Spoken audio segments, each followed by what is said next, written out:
ایک حدیث پاک ہے بخاری مسلم میں، بڑے غور سے سنیے گا، اور اس کے اندر جتنے پہلو ہیں ان پر پوری توجہ دیجئے گا کہ کہیں ہم ادھر آ تو نہیں گئے۔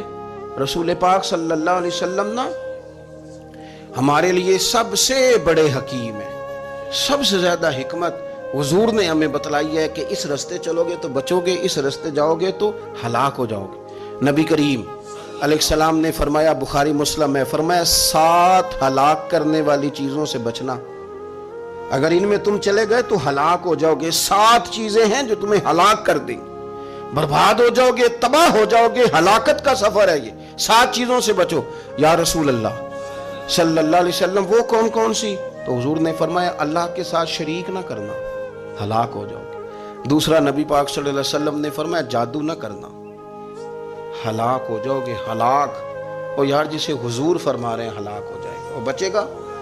نبی پاک صلی اللہ علیہ وسلم نے تیسرے نمبر پر فرمایا، جس شخص کے قتل کرنے کو اللہ نے حرام قرار دیا ہے اسے قتل نہ کرنا، ہلاک ہو جاؤ گے۔ چوتھے نمبر پر رسول پاک علیہ السلام نے فرمایا، سود نہ کبھی بھی کھانا، ہلاک ہو جاؤ گے، ہلاک۔ بڑی بڑی دلیلیں دی بینک والوں نے، بڑا سمجھایا تو حاجی صاحب مان گئے، محترم مان گئے، کہنے لگے نہیں جی نہیں، وہ کاروبار میں لگاتے ہیں۔ بڑے بھولے بالے ہیں ہم، پتہ سارا ہے۔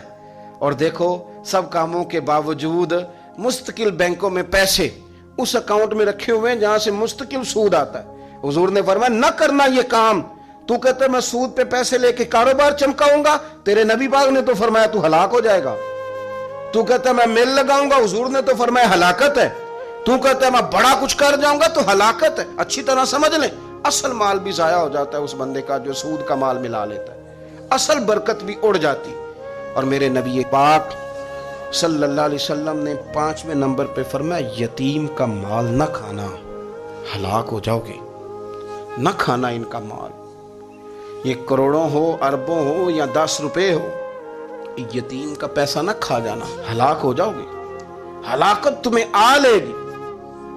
اور پھر 6 نمبر پر نبی پاک علیہ السلام نے فرمایا، کفر سے جہاد ہو رہا ہو تو کبھی پیٹ پھیر کے بھاگنا نہ، ہلاک ہو جاؤ گے۔ اور 7ویں نمبر پر اللہ کے رسول نے فرمایا، بے قصور اور بے گناہ عورت پر تہمت نہ لگانا، بلا وجہ بہو کے کھاتے نہ کچھ ڈال دینا، بلا وجہ بھابھی اور بیوی اور کسی بھی خاتون پر کوئی الزام بے قصور عورت پر بہتان نہ لگانا۔ مار مار کے ایک شخص نے بحال کر دیا بیوی کو، اور بعد میں پتا چلا کہ جی مجھے شک ہے تعویذ کراتی ہے۔ کیا آپ کی سوچ ہے؟ مسلمان اللہ کو ماننے والا، اور اس باتوں پر الزام لگائے گا تعویذ کرا کے لاتی بے قصور عورت پر بہتان۔ ایک تو بات ہے اسے مارنا، اور ایک یہ ہے کہ کوئی تکلیف دینا، اور ایک خالی اتنی بات کی کہ بہتان بھی نہ لگانا، اس پر الزام نہ لگانا، یعنی تم نے صرف بے قصور عورت پر الزام ہی لگایا تو حضور فرماتے ہیں ہلاک ہو جاؤ۔ یہ ہلاکت والا کام ہے، لیکن ہم بغیر سوچے سمجھے کہہ دیتے ہیں اس نے کہا ہے، اس نے کیا ہے، یہ کرتی ہے، یہ کام نہیں کرے۔ یہ 7 وہ چیزیں ہیں جو ہلاک کر دیں گی۔